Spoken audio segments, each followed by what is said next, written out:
Welcome to the MUFG Global Markets FX Week Ahead podcast with Derek Halpenny, Head of Research Global Markets, EMEA and International Securities. It's Friday, 21st August 2026, and joining Derek to pose some questions on the financial market themes for the week ahead is Shan Husain in FIFX Sales. This material is only intended for professional investors in jurisdictions in which its use is permitted under applicable laws, rules, and regulations.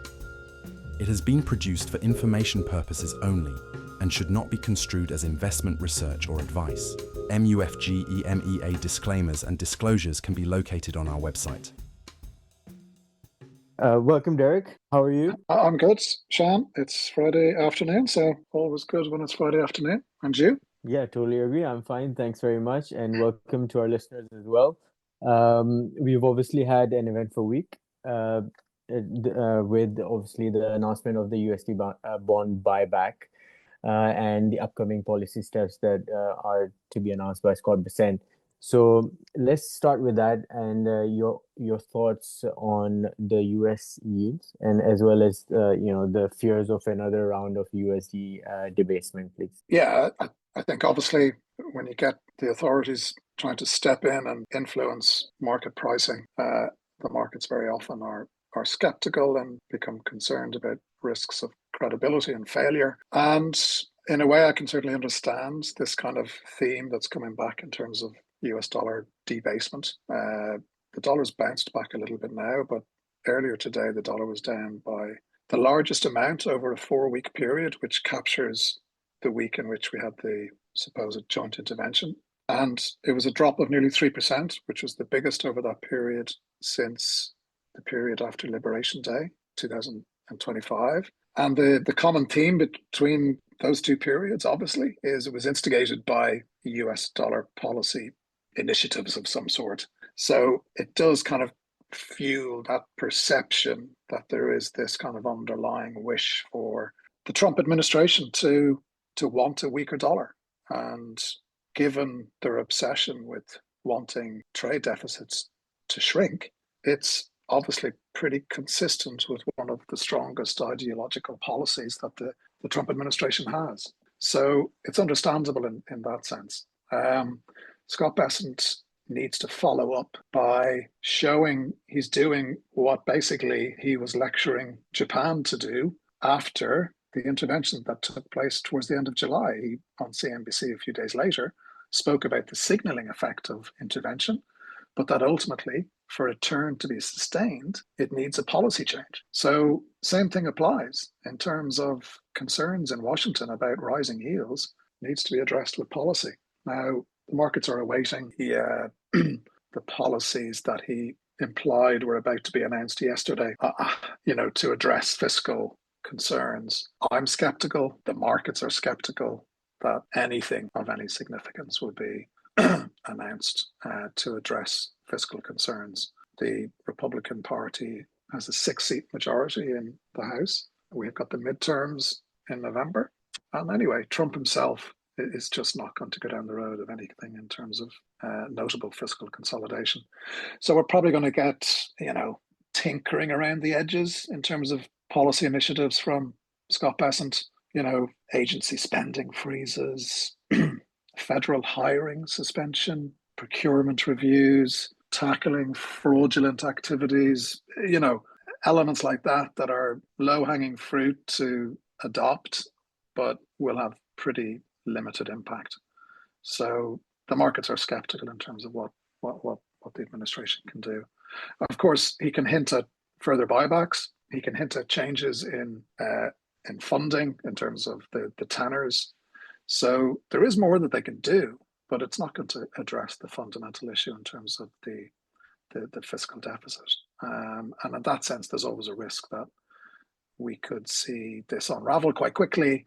And if yields go back up quickly, they've already retraced a good deal of the drop in terms of the 30-year yield. If yields go back further higher, it undermines the credibility of the administration. If yields are contained, the next lever in which is likely to be reflecting those manipulations would be FX. And Hence, there are a couple of different avenues in which we could still see the US dollar weakness on the back of this.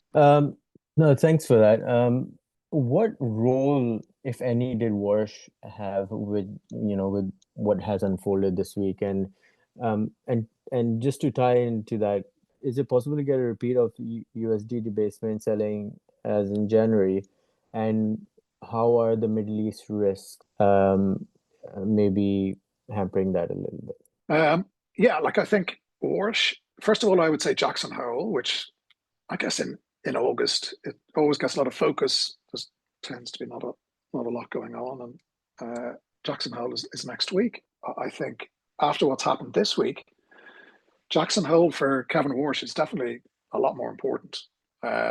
Like if you look at the most recent leg higher in long-term yields, it basically started after the FOMC meeting. We had a yield sell-off that day, and then it was reinforced by the intervention then, which the US joined.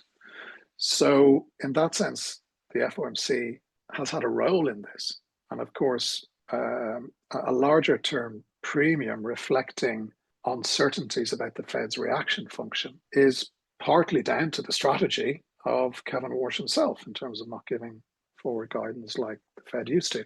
So come to next week, does he just do the same and not give any clear indications in terms of forward guidance? The risk, of course, then is that we get a US Treasury sell-off and yields move higher, and there'll be finger pointing at Kevin Warsh, and perhaps Trump will start to get angry with his new chair at the Fed. Or he does give more clarity, but then he risks being viewed as being beholden to the US Treasury and the administration. So he has a difficult kind of balancing act to try and achieve next week. And in that context, it'll be interesting to see how it plays out. But there's certainly a risk. I'd be surprised if he was to change his strategic approach to communication very much. And that could kind of refuel the angst and result in further steepening of the curve. I think that's the most likely kind of scenario that we would view for next week. And do you want to touch on the risks to monitor in the Middle East? Oh, sorry. Yes. Yeah, you mentioned that. Yeah, like again, if like I agree generally that the risks have shifted because of this week, and there's certainly scope for further dollar selling. But as I mentioned a moment ago, the dollar weakness today has pretty much fully reversed, and I do think there will be an element containing a repetition of what happened in January. January was just full on pretty negative dollar sentiment, and high to low in the month of January, the dollar dropped by 4%. If energy prices continue to move higher and we move into September, the Fed are going to be, they're going to probably have to hike. Now, obviously, it depends to the scale of energy price rises, but it's going to be very difficult to avoid that. You can't keep talking about energy being a temporary factor if now Trump is talking about playing the long game and squeezing the Iranian economy. So with that in the background, the potential of crude up to $100 a barrel, that's going to push rates up. It's going to raise expectations of a rate hike. And I think that is the key element that could curtail the degree of dollar selling from here. Now, there is talk that there's more energy getting through the Strait of Hormuz, but I've read conflicting stories on that.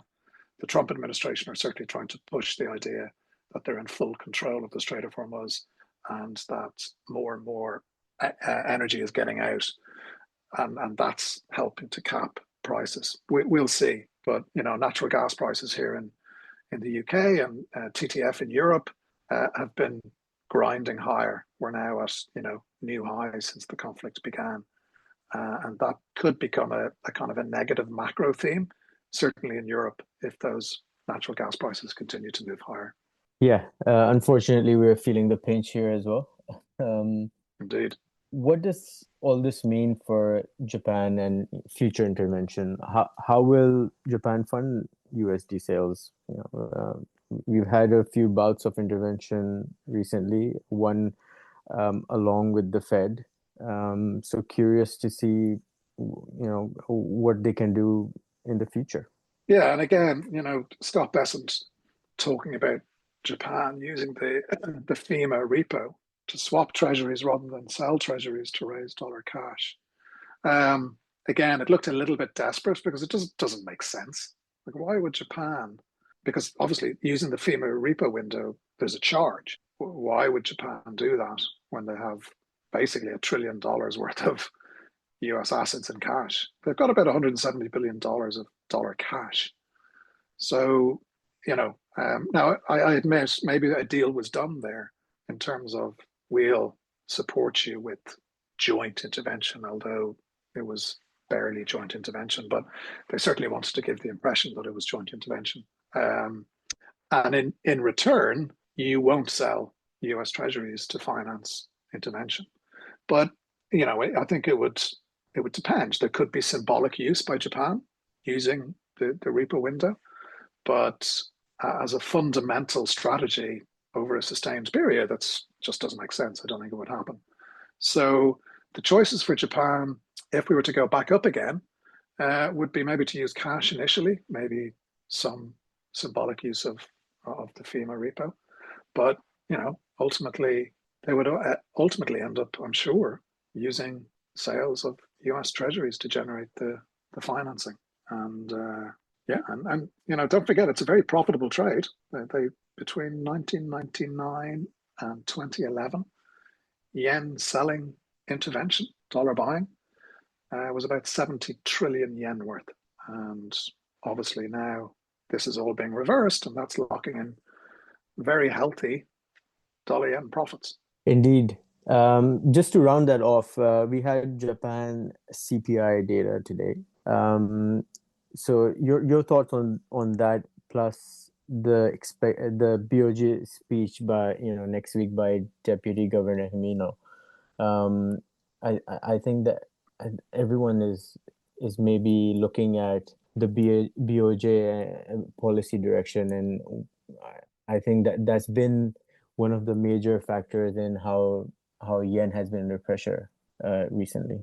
Like the inflation data was pretty much in line with expectations. Like, we are now seeing a turnaround, inflation's picking up, and the BOJ's forecasts indicate they are expecting this. So there's nothing new or surprising in the data, but it does obviously reinforce the expectations that are in the market that the BOJ should hike.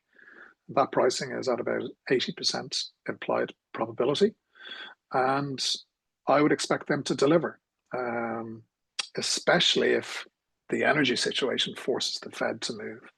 The Fed is meeting a couple of days before, so they'll definitely act if the Fed have acted. But I still think they'll act, either way. But obviously there's a risk that they don't if the Fed don't, depending on what's happening in the background. But priced at 80%, I think there's no reason why they shouldn't. The speech next week could be important. Obviously, Deputy Governor Himino is one of the more senior members of the BOJ, so I would expect him to reinforce those expectations, and getting closer to the meeting then with speeches from key members in effectively endorsing the pricing will certainly make it much more likely that they will deliver. And I think from a JGB perspective, it's important. They need to get to a broader, more credible, neutral policy stance, and it's probably going to take 50 to 75 basis points more of tightening in order to get to that kind of neutral level that could be deemed as more appropriate. So definitely there's a need to go. Yeah, we'll obviously keep an eye on that and everything else that happens next week. Thanks very much, Derek, for your time today. Thanks, Shan. Have a good weekend. And thank you to our listeners. Have a good one. Thank you. Thank you for listening to this MUFG Global Markets podcast. Rate, review, and subscribe. Contact your MUFG sales rep for more information. Come back next week for more insights from the Global Markets Research team.